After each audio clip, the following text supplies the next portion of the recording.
Good day, everyone. Welcome to the Q&A podcast. Hello, hello. If you are only listening, you are missing my Red Wings sweater that I'm wearing proudly today. They are actually doing well, so I'm wearing it. Yeah. And the Flames are not. No. My Sharks are sinking. They're doing about as well as Sharks would on ice. Yes, that's about it, yeah. So anyways, just a little hockey intro with you, and we'll jump right into questions. We got some AER on our questions for last week, so if you haven't listened to last week's, you might want to go back and listen to that first so you know what we're talking about. But since we missed the intro, let's try to hit that vid. Oh, yeah. Trying. Oh, no. Not going today, guys. This is really entertaining for the video watchers and just awkward, I'm sure, for the audio. All right, well, none of our videos are working today, so we're just going to skip past that. So here we are, AER. AER. So first question, or AER, says... We're going to read both of them together? They're all the same question? I don't think. I think they're different. I think that if we try to answer both of them together, done. My apologies. We're not going to do a good job. I think there's a lot of correlation. Yep. Maybe we can do that, but I think if we try to read all of them, we're going to forget the first half. That's true. Okay, done. All right.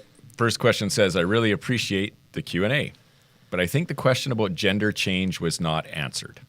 I could be wrong, but I think the person is talking specifically about children, not people in general, and the quickness to jump to gender conclusion. I have seen that, but I also know that the child does, for now, have to wait for a certain period of time before they will allow the physical changes, i.e. surgery, to occur. This person is worried about the fad aspect that children are leaning into, and I have heard these conversations with even 10-year-olds. I will say we definitely did speak into a wider part of the conversation, which we often do. We've been known to have a couple rabbit trails here and there on the podcast. So we did want to speak to the larger conversation as well as the specific towards children, which I think we did address. Yes, and we've addressed this one. I can't remember the podcast episode. Maybe we'll be able to look it up and look back later. We did specifically talk, I'll maybe change the word fad to trend or cultural moment, maybe would be more appropriate. There does seem to be something happening culturally right now where this is a more prevalent conversation amongst kids and younger people than it has been historically ever before.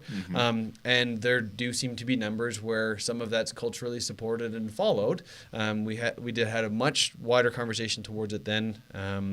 I'll try to find the link for that episode and put it in the show notes. But I'll leave that there to say we have addressed it. I would like to begin by saying I always like when people start AER with, I really appreciate the Q&A, but I just appreciate I want you guys to know I've got a question for you, or maybe a little pushback on an answer, but at the same time, I want you to know that I'm still your friend. Yeah. I really appreciate that. Totally. I think that's awesome. We did speak more about children, but I do want to say that we did say last week, I'm almost positive, that Kyle, you said, like, here's what we understand of the law, Yep. but we are not lawyers. And so one of the things that I think was maybe fed into the reason why we didn't specifically answer this question was we want to give the best answer we can on this Q&A podcast. And we haven't said this for a while, but I do think that one of the key things that we've always tried to embody on this podcast is a recognition that there are things we don't necessarily know the answer to or are not experts on. I think that it's important that we all, I'm not talking about the three of us, we all, as followers of Jesus, recognize that we are not experts in everything. And I think that we all need to relieve ourselves of the obligation to have an opinion on everything. So we recognize that there are times where we aren't that knowledgeable about specific legalities. So we kept it in general terms, I think for a couple of reasons. Number one, we wanted to respond pastorally if the person who was asking this question was coming from a pastoral place. But number two, we don't know all of the laws and the details of everything that's going on. Keelan just looked it up quickly while behind the cameras. It was episode 251 where he addressed the cultural conversation that's happening with kids. And so, more to add to that one? I don't know that I have much more to add, no. Okay. All right, so we want to jump to the second one, which... the second one's linked, and I think this one we're going to have more... Because the second one comes from the person who asked the first question. Yeah. All right. Here we go. It says, I have an AER. First, here is the scripture in my original question. If anyone causes one of these little ones, those who believe in me, to stumble, it would be better for them to have a large millstone hung around their neck and to be drowned in the depths of the sea. From Matthew 18, verse 6. If we are told by Jesus here that our children are sacred, then why, as a society, do we allow things such as abortion and gender reassignment of children? Now my accusation. Even the church is unwilling to allow this conversation. And all I want is a conversation. A challenging one, no doubt. But to be 100% clear, I'm asking for it because I care and I think it's important.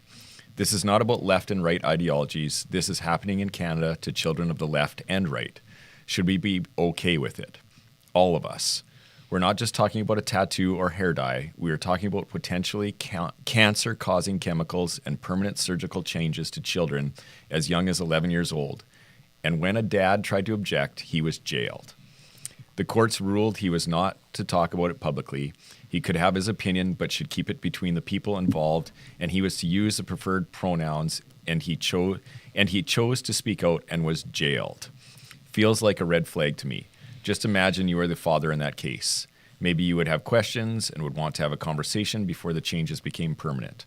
Why are we entrusting 11-year-olds, the doctors and therapists involved in the transition process, and the courts to make these irreversible decisions? Is it possible they might be wrong? Challenge them, and you could face jail time. So I think there's at least three parts to this AER. The first one is a discussion about Matthew 18:6. The second one is what is the church doing, or what should the church be doing with regard to some of these social issues. And the third one is regarding this story of a father and his children, his child. Would we agree? There may be a fourth by the ending, but with the why are we entrusting the 11-year-olds and doctors and therapists may be a whole separate part of the conversation there versus the church. We could split it that way as well. Sure. Yeah. So let's start with Matthew 18:6. And I'm not debating the sacredness of children. I'm not debating the specialness of kids, especially in the eyes of God. I'm not debating the church's responsibility to care for children, and that is clearly given. And maybe this is just the quasi-theologian in me. I'm not a theologian in the sense that I claim to be a guy who, spends all his time studying scripture. I'm a pastor, and there's a difference between pastor and theologian. For sure. But I would say I don't know that verse applies in this situation exactly, because I don't know that these people are intentionally setting out to cause these kids to stumble. No. Do I agree with the decision that they're making? Do I agree with the path they're taking these kids on? No. But I think, and I haven't studied this, and maybe I'm getting off on a rabbit trail, but I just think when Jesus is speaking about this, he's speaking those more towards ill intent. It's more of a warning about that. And when I look at the people in society who are working with transgender children, although we can disagree with what their assessment is, I think that they are trying to help kids as best as they understand. And I just think it's important that we recognize that. Which is what we addressed that last week too. I think totally. So this is from the same person who asked the question last week. So I just think it's important for us to recognize that the people who are ideologically on maybe the completely different side of the fence of us, and they do talk about left and right ideologies, that they are trying to help kids. Whether or not they are helping them, that is a completely separate issue. Yep. And separate conversation. But I want to begin by acknowledging just that we often demonize those people who disagree with us ideologically. Totally. And I don't think we can do that. I think that's a dangerous thing to do. Yeah. To pull the whole context of the chapter, or at least this pericope, together, Jesus is calling everybody to... Could you just take a minute and define pericope for those people who don't know what it is? Pericope is based on sections in your scripture, so you may see them with a little subheading on the top. I know what it is. You don't have to tell me. I looked at the camera to say... So it doesn't necessarily mean just a paragraph, 'cause sometimes there's a number of paragraphs lumped together. So it's saying this particular section, which is the beginning of Matthew 18, 1 through 9, Jesus is calling all of us to become like children in verse 4, unless you become like a child. And then he jumps in verse 6, anyone who leads one of these children astray, then the consequence is there.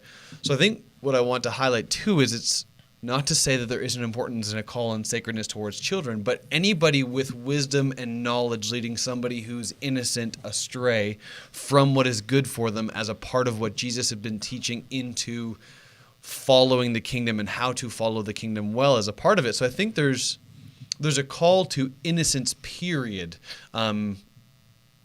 here, not just for kids, that we need to be careful with how we're teaching and handling this conversation for all, those who are uneducated on it, those who are learning it, those who are on one side or another. I think there's a massive call towards innocence that I take as a great caution towards all, including children by default, but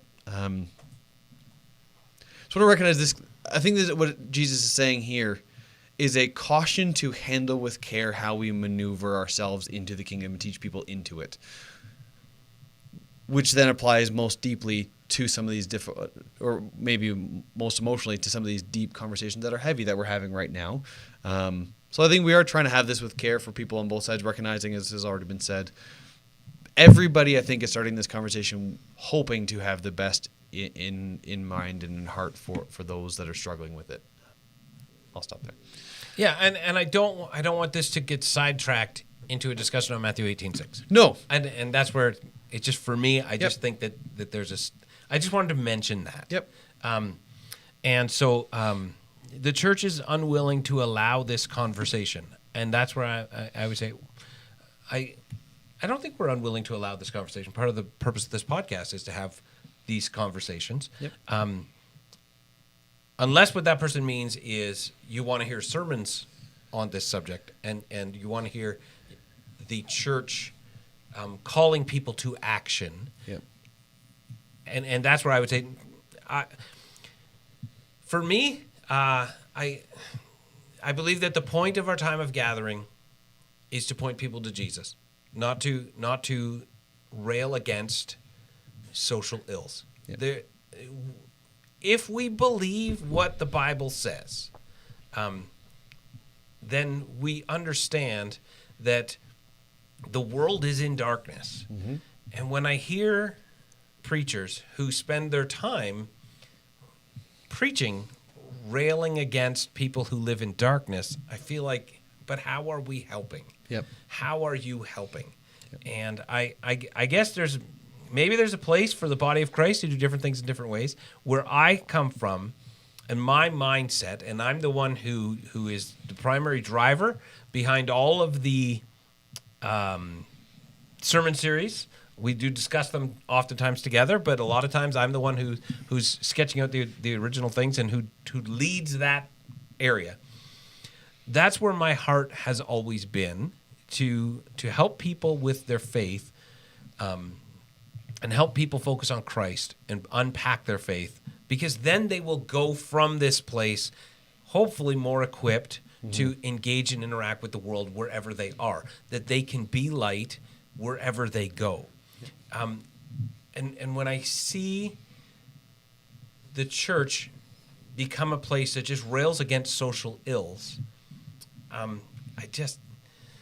never seen that work well. Yep. I've never seen Agreed. that be effective. I've never seen that draw people into the kingdom of God. I've never seen that help people love Jesus more. I've never seen that I've never seen that be successful. Yep. Like the church railed against divorce. Divorce became social norm. The church railed against abortion, and then abortion became legal. The church railed against gay marriage, and then gay marriage became legal. Like, we have fought this way over and over and over again in my lifetime. Yep. Within this evangelical movement. Yep. And it's never worked. Yep. Now, if you read the book Jesus and John Wayne, one of the things that I talk about is that evangelicals, one of the key things that I really appreciated in that was the observation that evangelicals often thrive in that persecuted people mindset. Yep. And when there's a real fight and a battle to be won, like when we got a hill to take. Yeah. But has anybody ever stepped back to say, does anybody love Jesus more? Yeah. Does anybody new love Jesus? Yeah. No, it's not. And have we even been effective? Now, you could argue that maybe a few months ago with Roe v. Wade being overturned, there was some effectiveness there. I don't know how effective that will be in actually stopping abortions, because a bunch of the states are going to be liberal and they're going to legalize abortion in those states, and then people in the other states are just going to drive to the states where you can have abortions to get abortions. Yes. So has anything changed, and have we in any way been salt or light? I can appreciate this person. And I so appreciate your honesty. Yep. Absolutely. And I hope you don't hear that I'm angry with you, because I'm not. But I'm just telling you, for me, these campaigns against what we perceive to be social ills have been very distracting for the church. Without trying to rabbit trail from the question, because I want to answer the question, but I just feel like what you've said, Doug, and just even my time here at the church, I've been with you guys on staff here for 4 years, and I think we're teaching, and you guys can correct me if I'm wrong, but we're teaching from a point of really stepping back, as you kind of alluded to, Doug, and saying, like, what does Jesus want us to do? And I do feel that is different than the evangelical movement that I've grown up in, where it was, I know what Jesus wants me to do, and that's to take the hill or take the fight or, stop these bad things from happening. Yeah. Yet, I think all of us would agree at this table that we really feel like Jesus has asked us to persevere, endure, and live a loving way, even when things don't go our way, even when we're being persecuted or when the world is on fire, to just love people.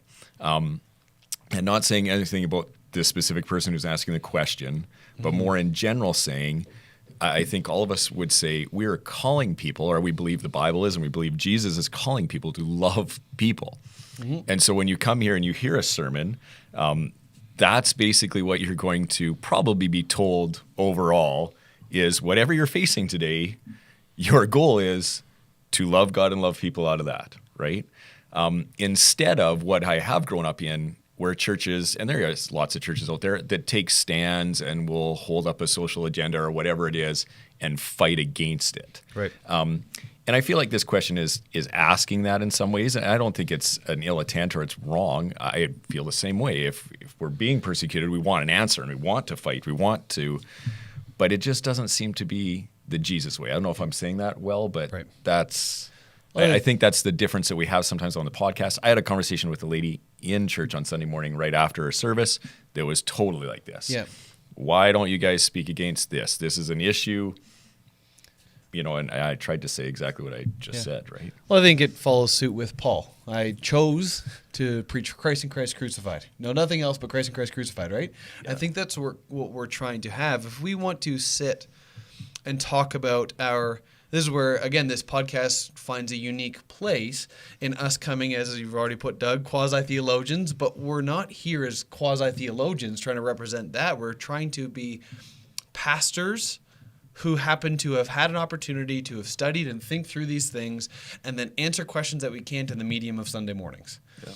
And come to this place to wrestle with some of these difficult things, because these kind of conversations are not the appropriate place to be having the ones that we're having here when we have a general gathering, because we can't sit through the minutia and all those, but we're still pastors at heart. And so when we come to this, if we're asking what is our theological ideal of what God wants, Yes. as a conversation about gender and different gender identities and all that, that is different than pastorally coming to how do we sit with a family who's going through this brokenness here. Yeah. Because there is, I think, in our lives as individuals, we can say, here's God's ideal for how he wants me to live, and here is how I actually live, and that he meets me through his grace in between. And so we often, when we get to these kind of subjects, are going, here's how to meet this gracefully as a separate conversation. Pull up your boots and get there. Yeah. Which is a very different way of handling this. And so absolutely we could talk theological ideals versus where God meets hurting people in these. And the person that has asked this, I can sense the great pain you're asking this as well. And so we're trying to both respond pastorally to you while also knowing and having worked with people who are pastorally in a broken spot, wrestling with their own identity, and how do we bring those conversations together in this medium? Yeah. Okay. So what part of the question are we on now? Sorry. Well, I guess we're talking about what churches should do. Okay. Is I guess really where Doug was, and I guess that to float off what I just said, again, I think we get to do both. So if we could maybe, you talk about this being 4 parts. I think where you're at and what you've said leads into the last part. Why are we entrusting 11-year-olds to doctors and therapists involved in the transition process and the courts to make these irreversible decisions? Yeah. Is it possible they might be wrong? Absolutely. And my response to that would be that is the world we find ourselves in. Mm-hmm. It would be wonderful, maybe, if there was a world where the church... No, I don't think that'd be wonderful at all. I was going to say, careful what you say. Theoretically speaking, maybe it'd be wonderful if there was a world where the church had the right to speak into those, but historically speaking, that has been a terrible, terrible idea. The merging of church and state, the church becoming state, has never gone well for anyone. Yeah. And that's not just a Christian thing. That's every religion thing. Yeah. Mm-hmm. And so we need to understand. And the problem in the church and state is not Jesus. The problem is people. Yep. The problem with every human institution is people, because people are always the problem. Yep. I'm currently reading The Blue Parakeet, which is a book about how to read the Bible. And one of the things that he says in it, in Moses' day, God talked in Moses' way. Yeah. In David's day, God talked in David's way. In Jesus' day, God talked in Jesus' way. In Paul's day, God talked in Paul's way. And in our day, God talks in our way. Yeah. And that we need to understand the reality of the world we're in, and that God wants to speak into that. But the reality of the world that we are in is that the government has the right, as determined by the people who created our country, to be the ones who lead this process, not the church. So should we be, and I guess here's for me where I draw the line. Are we going to go picket outside of a clinic where strangers are taking their children in to be transitioned? Or are we going to walk with the people in our church who are our sheep, who are wrestling with this issue in a very real way in their life? And we do our best to do that. Yep. And we do our best to do that as pastors, and I include Laura Lee and Laura in this as well, with all the people in our church who are going through those things. I'm going to throw a couple books out, if this person wants to read them, they can read them. Number one is the Benedict option. I felt like you were talking like the Benedict option a few seconds ago. I was just like, wow. But that book right is out of so that. relevant Yeah. to where we are, Yep. and so many people in the church aren't ready to hear the message of it. Mm-hmm. Oh, absolutely. I think that's absolutely true. It is, in some sense, prophetic, because in some sense it's really depressing and really discouraging, Yeah. but it's true. And what he says and where he's calling the church to, and that, I remember when I read that, I was like, this is the heart of God. This is my role as a pastor, is to call the people who call this church home into a real, honest, deepening, growing, vibrant relationship with God that exists through and that perseveres through whatever comes our way. Yep. That we could simply be us, understanding that the people who don't want to be part of our church, we aren't. So I feel like I'm ranting. Years ago, somebody got upset with me because they didn't like something that I did, and they made the decision to leave the church. Right. And sometimes people leave the church well, and sometimes people don't leave the church well. And these people didn't leave the church well. And I spent a lot of time in prayer wrestling through, and this was early on as senior pastor, when I was figuring out and finding my way. How do I deal with this? What do I respond to this? And one of the core convictions that I believe God spoke to me about through that time was he said, the people who submit to your leadership are your sheep. And if someone, and I'm going to hold you accountable for them. If someone doesn't submit to your leadership, I'm not going to hold you accountable to them. And I've taken that, and I'm just going to be honest as a human being and as a pastor, I've taken that on, and I've gone, okay, that's a sustainable form of ministry. Yep. And I look at it, and that's ultimately the way Jesus did, because when Jesus heals the demoniac, the demoniac, and then the people are like, get out of here. Jesus just gets in the boat and he leaves. Yep. And so He even tells his disciples, right? He sends out the 72. I was going to say. He says if they listen, then, go in and eat with them or whatever it is. But if they don't, shake the dust the from dust of your feet. sandals. But one and could move on, argue right? that they're novices, Right. And they're just beginning, and Jesus is saying, go to the easy areas. Sure. But Jesus himself models this. If you don't want me to be your rabbi in that situation, if you don't want me to have influence, Sure. I I will respect that. For me, and I'm just being honest here, and I hope whoever asked this question hears my heart. I'm a pastor. That is who I am, and that is what God has called me to be. I was in Ontario a couple of weeks ago, and I had supper with a friend of mine from Bible college. Haven't seen him in 20 years. And we're just talking about a lot of things, including how we both became old men and different things like that. And he's like, "You've been in Airdrie a long time." And I said, "Yeah, I've been in Airdrie 27 years." And he shocked. He was like, "Man, that is." And I said, "Yeah, but it probably took me 20 to figure out what my job was." Right. And I mean that seriously. Yeah. Like I am a pastor, and the challenge of being a pastor is that everybody's got a different idea of what that word means. Yep. And I've wrestled with it because I've had different ideas of what that word means. Yep. And ultimately, what my call is to care for my sheep. And if somebody doesn't want to be my sheep, I don't believe that I'm responsible for them. Right.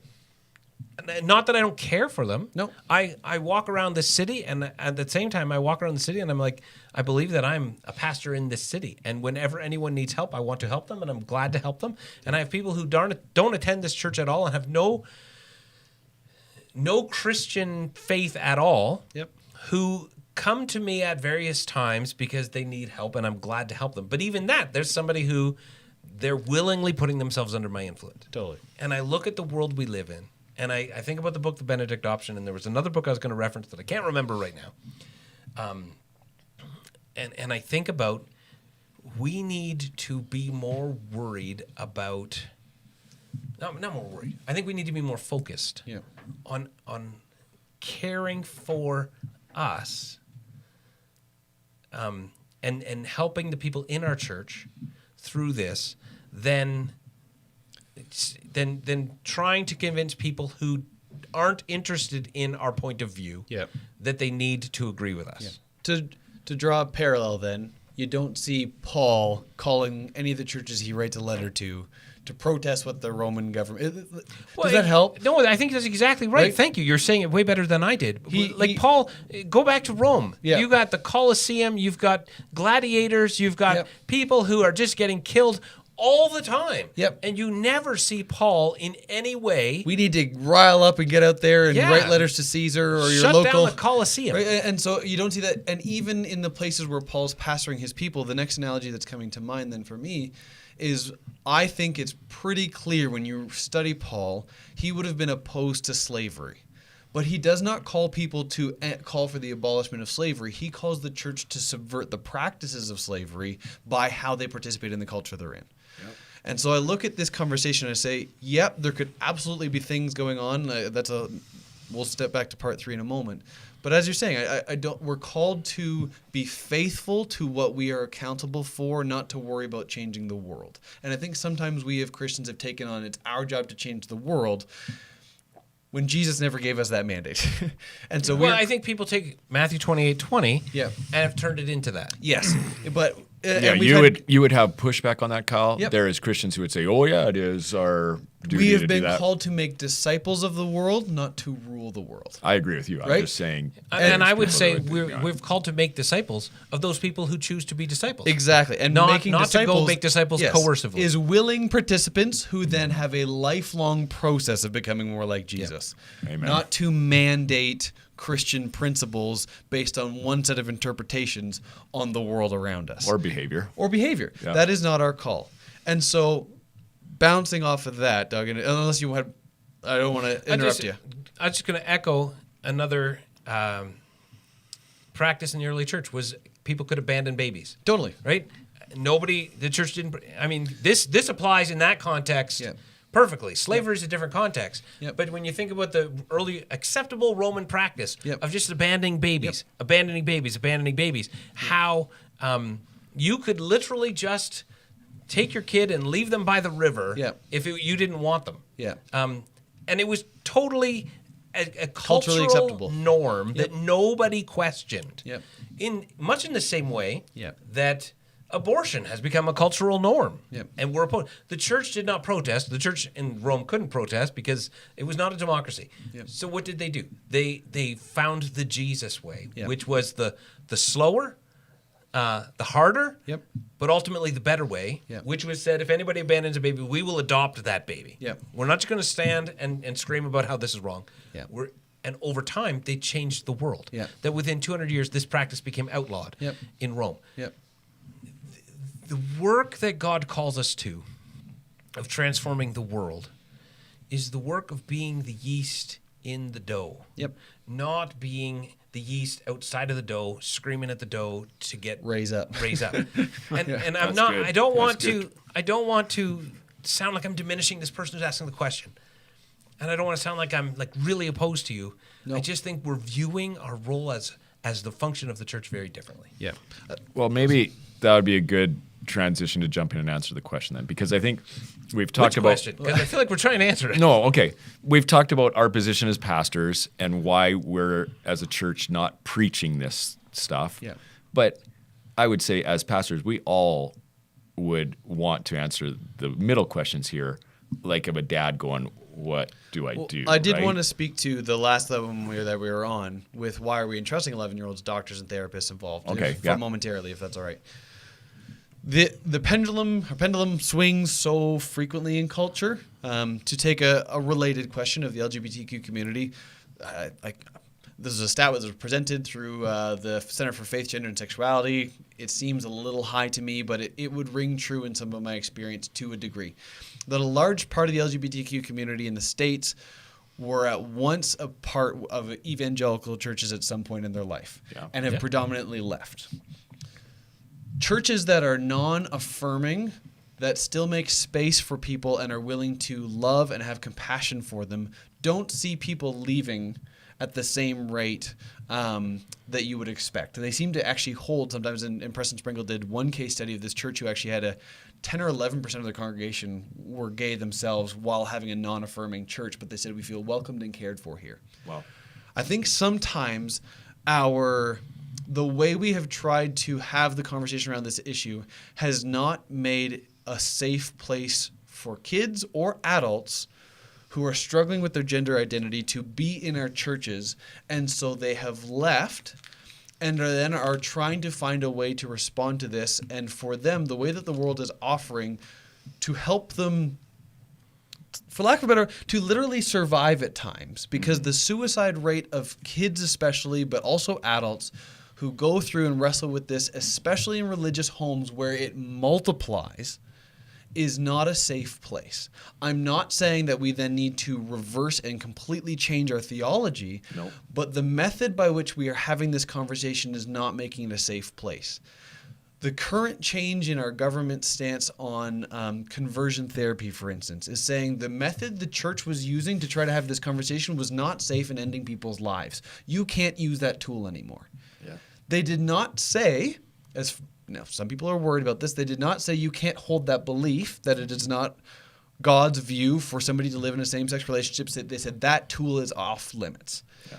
And so I think in response, right now, the cultural view of how the church has handled this conversation has led to so much unsafeness and so much bad fruit, to take the church's, the biblical language, that they're responding to with the opposite extreme. Yeah. And so I think for some kids, listening to the doctors and the therapists and all that, saying, all right, let's affirm this because the environment you were in wasn't working, is saving some lives. I'm just going to put it that bluntly. But it might be swinging the pendulum, like you say, exactly, way to the other side. And so we as the church are responsible in the conversation we've just been having to examine the way we are having this conversation just as much as the conversation we are having.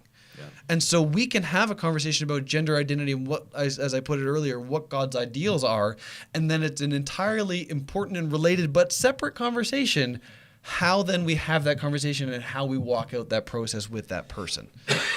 So part of the reason why we're entrusting 11-year-olds and doctors and therapists to affirm gender-affirming treatment, whether it be just affirming pronouns or hormone therapies or anything like that, is because so far what we have done has not been working, and we need to find a safer method. That doesn't say it has to be this one, but we have to find something safer because the rate of suicide and abuse is astronomical. Yeah. And just to put that there pastorally, we care about these people, so we don't want to see these stories repeat over and over again. So that's why we are having this conversation. Anyways, I'll shut up and get off my. Oh, I think that's good. Right there. Can I just throw one other thing in there if I can get it? Sorry for the cough. I'm not sick anymore. I'm not getting my sick. Lingering. I just still have the remaining. We don't have these plastic shields here anymore. I feel unsafe. If we had the plastic shield, one of us wouldn't be here. This is true, yeah. No, I totally lost my train of thought. Just talking about the safety of. What I wanted to talk about was. Yeah. Again, just talking in general terms about the church. If we're going to start hammering on social issues, which ones are we going to deal with and which ones are we not? Yep. Our world is a broken world. Yep. And right now there's a lot of attention on trans, gender issues. Yep.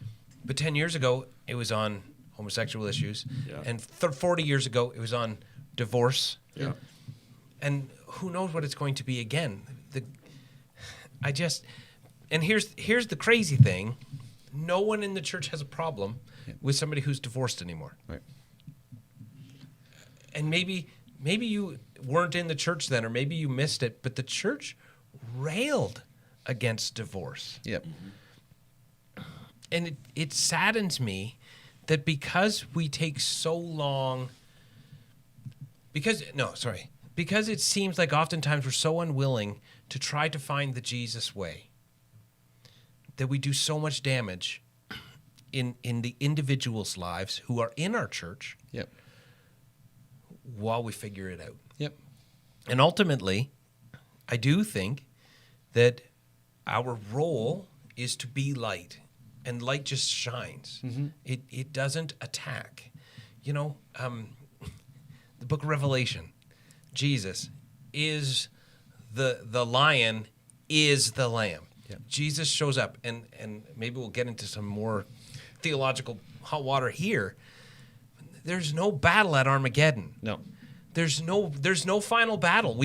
If you grew up in a church where you were told about all of this giant battle that's going to happen, it's not in there. Nope. Read it. There's this whole build up to a battle, and then it doesn't happen. Yeah. And Jesus shows up in the battle, and he's already got robes that are dripped in blood, not because he's been off slaying other people. That John is saying is that's his own blood, and that Jesus, who conquered through the cross, continues to always and will always conquer through the cross. Yep. And ultimately, the end of the story will not be Jesus flipping a switch like a parent who gets really frustrated with their kids driving them nuts in the back seat, and God's like, "That's it, no more grace. Now it's Mad Dad time." Yeah. That's not the way the book of Revelation is meant to be read, and it's a travesty that we've done that. We have destroyed the beauty of that book and totally underwritten it when the Bible, one of the key fundamental things is that God does not change. God cannot change, because if he did, he would no longer be God, or he wasn't already God. Yep. If you are perfection and you change, you're now less than perfection.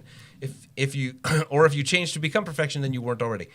So what we see Jesus in his first coming will be Jesus in his second coming, and it is a different path. And I know that what I'm saying to whoever asked this question, I appreciate you asking this question. I appreciate the follow-up question, or the first question.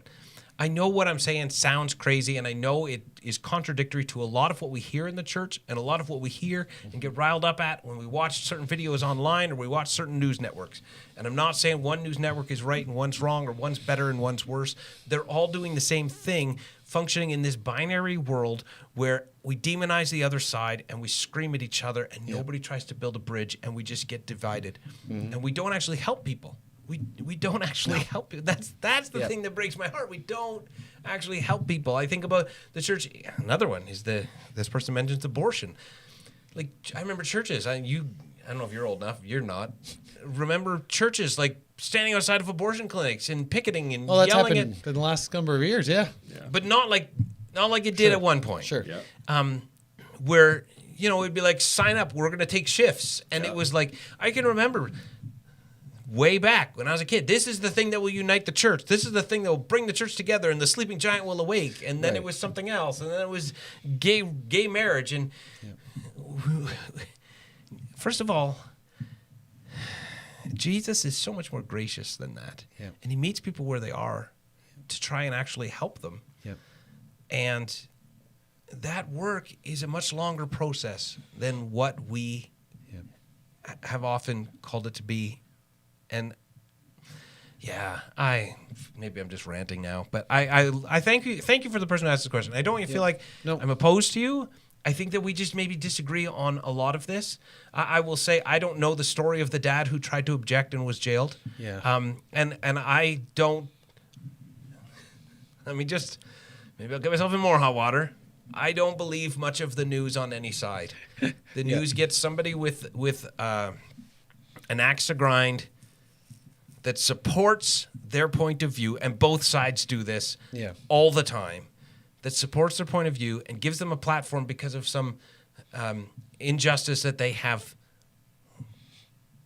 that's been done against them. I don't know this story. Yeah. And so I can't speak directly to this story. All I can say is both the liberal and the conservative take people and their stories and use them to advance their own narrative. Yeah. I am hesitant to believe most of anything on the news except for the weather. Yeah. And I don't really believe the weather that often. Like, unless they're reporting that such and such a thing happened today, okay, I will believe that factually happened.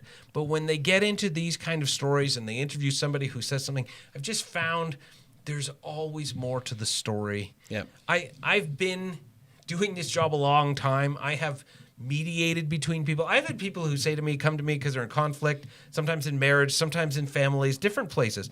And they'll say to me, I don't want to say anything because I don't want you to think bad about the other person.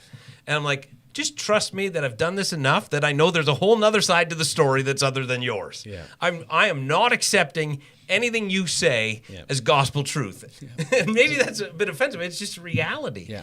But both and all news networks do this. Yeah.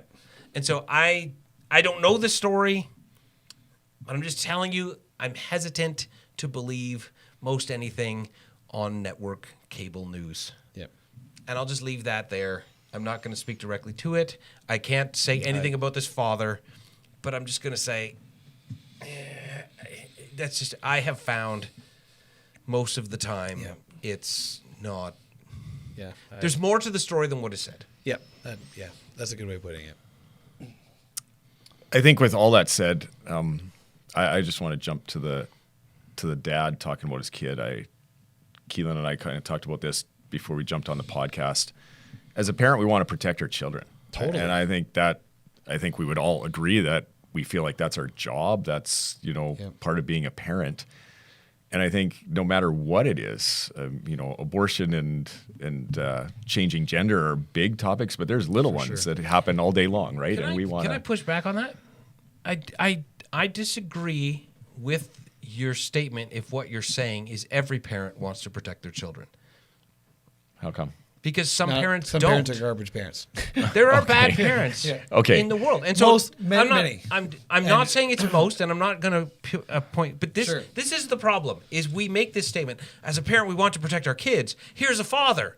I don't know this father. I don't know if he's a good father. I don't know if he's a bad father. The one in the jailed story. Yes, I don't know anything about this father. So that's where I'm hesitant to say it. When we speak in those generalities, then that would be. But that's not what I'm I'm asking. This question. I'm not talking about crummy parents. I'm talking about parents who believe it's their job to protect their children. So, and they will do that, whether, and some are going to be more of a helicopter parent than others are. There's going to be varying degrees, but most parents are trying to protect their kids. Right. So when something comes up like this, if I'm the dad in this scenario, the way I'm reading this, and I had an 11-year-old child that wanted to change gender, I would have a lot of questions. Yeah. Definitely.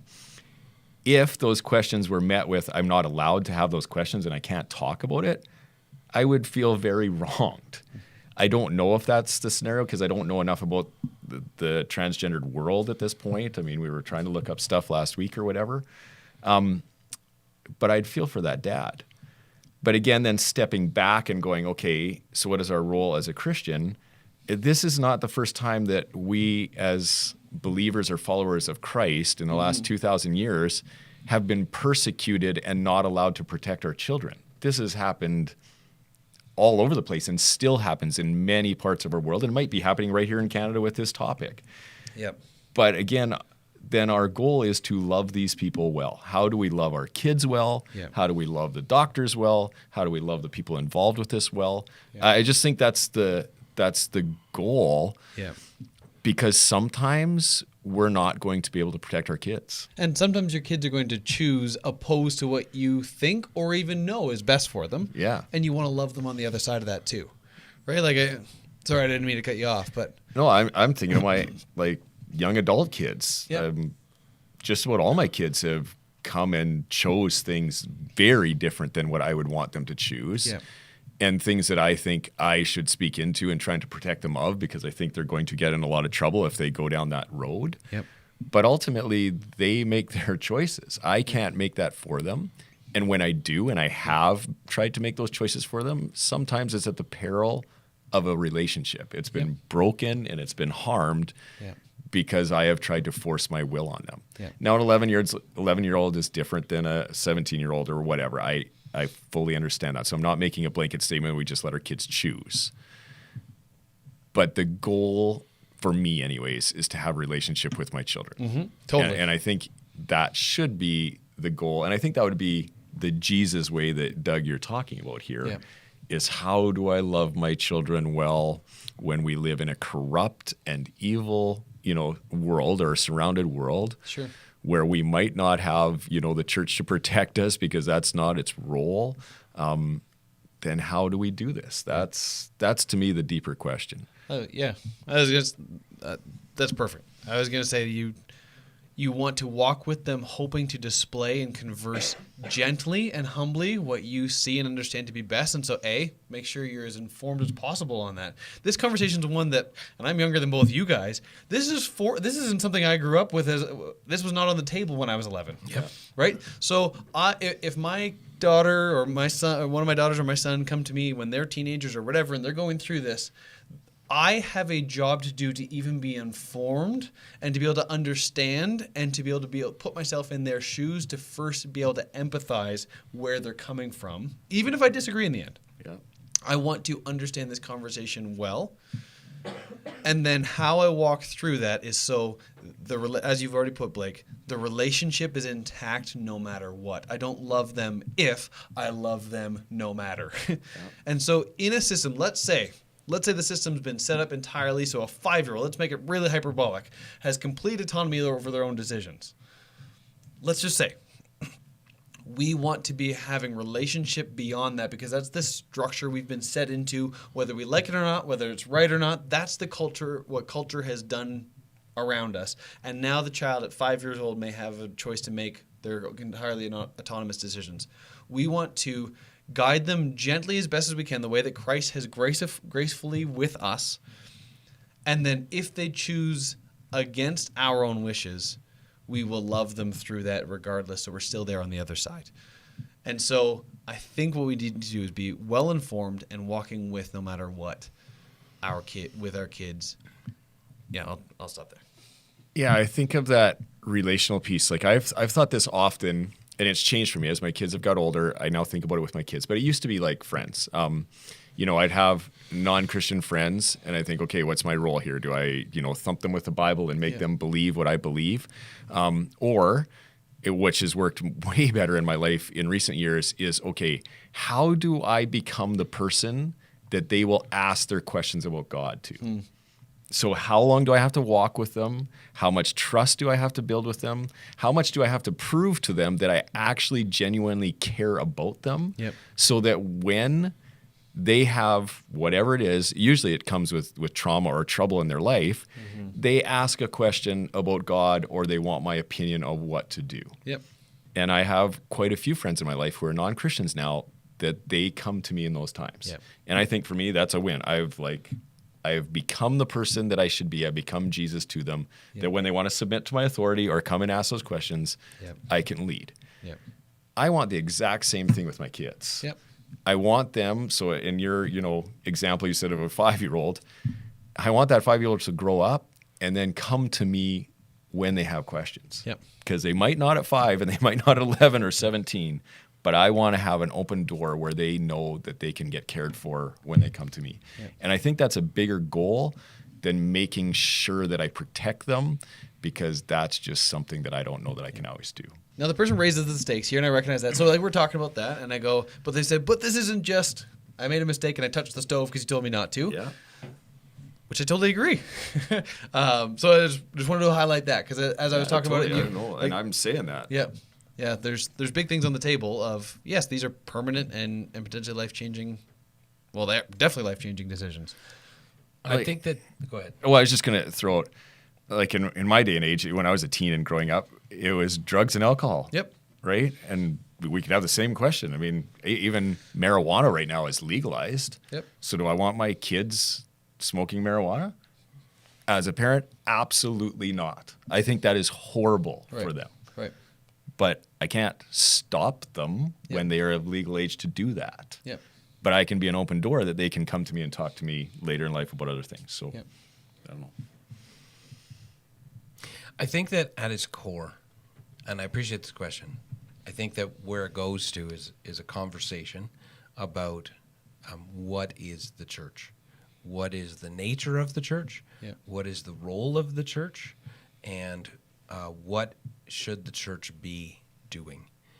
And so for me, I guess I would want to try and wrap this up by saying maybe whoever submitted this question, you and I have different ideas of what the role of the church is actually meant to be. I take a longer term view, and I've seen the church fight social issues. I have a book somewhere back here. One of the books is it was a reissue of a D.L. Moody book. Okay. On the 100th anniversary of something.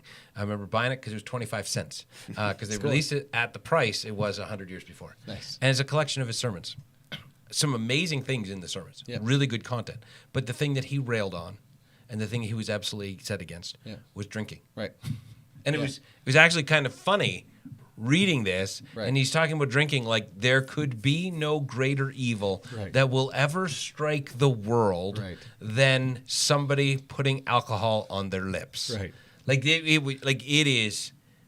And when he gets on a social issue, and I'm like, if he could come back and walk on the earth now, Yeah. I think he'd be like, alcohol, let's not worry about that. Yeah. And again, I think the way that we're called to be, I don't want to minimize the call to be salt and light, but I think the way that we're called to be salt and light is to be different, Yep. not to yell for things to be different. We are called to live differently. We are called to live differently than the world. And where I see the broader church, evangelical church going, is down this path that started many years ago, if you read Jesus and John Wayne, of the church has taken on its role, has come to this place of believing that its role is to, how do I say this in a way that's not negative sounding, not sensationalist? It has been a way not to be the difference in the world, but instead to fight for things to be different than what they currently are. That's a good way of putting it. And there's a huge difference between those two. Yeah. And I would argue, if we could take a step back, the thought of trying to make things be different in the world has not worked on a single issue in my lifetime. Yep. I can't think of one. Yeah. We can go to, like, and we'll go through them again. We'll go to divorce. We'll go to marijuana. We'll go to gay marriage. We'll go to abortion. We can go to whatever the social issue that the church has got. It's never worked. Yep. Why do we keep trying to change the world this way? Yeah. I'm thankful for the person who asked this question. I hope your heart is open to hear where it is that we're coming from, because I want you to hear my heart. I think that we have, you and I, whoever asked this question, a fundamentally different view of what the church is. Yeah. And we have not, statistically speaking, been different than the world. Right.